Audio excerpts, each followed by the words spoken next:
পাকিস্তান থাকুক এই চিন্তাধারা থাকা কোনো অন্যায় ছিল না, বাট যেই মুহূর্তে গণহত্যাটা হয়ে গেল তখন কিন্তু আর জিনিসটা সেম থাকছে না। জামাত মুক্তিযুদ্ধের সময় যে একটি ভুল হয়েছিল, জামাত একটি অর্গানাইজ পার্টি, তাদের organisational capacity is very high, ঠিক আছে।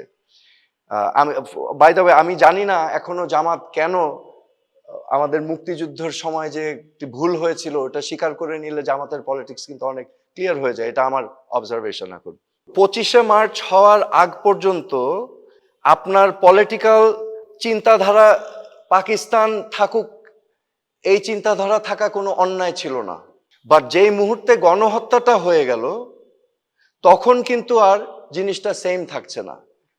That was crimes against humanity, ঠিক আছে, জেনোসাইড।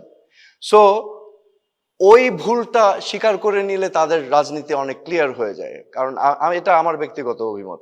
তো জামাত মোটামুটি অর্গানাইজড, বাট তাদের জন্য একটু সময় হলে ভালো, but I think they can manage December ফেব্রুয়ারির ভিতর, রাইট? কারণ আওয়ামী লীগ তো এখন নাই, এখন আওয়ামী লীগ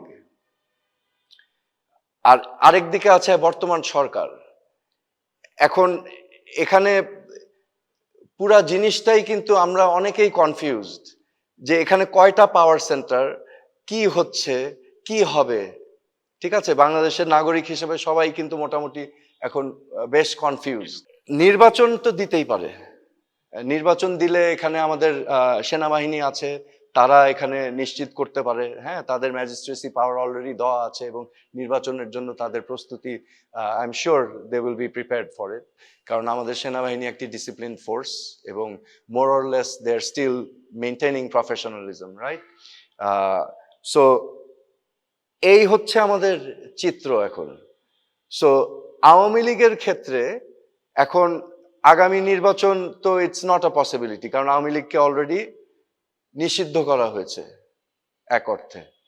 সো এই বিবেচনায় এখন এই যে বিভিন্ন ধরনের সংস্কার আছে, নির্বাচন হবে কিনা, সংস্কারের আগে পরে বিচার হবে আগে না নির্বাচন হবে আগে, তো এই ইস্যুগুলো নিয়ে এখানে আমার মনে হচ্ছে একটা মানে খেলা খেলা হচ্ছে, সংকট। এবং এই সংকটটা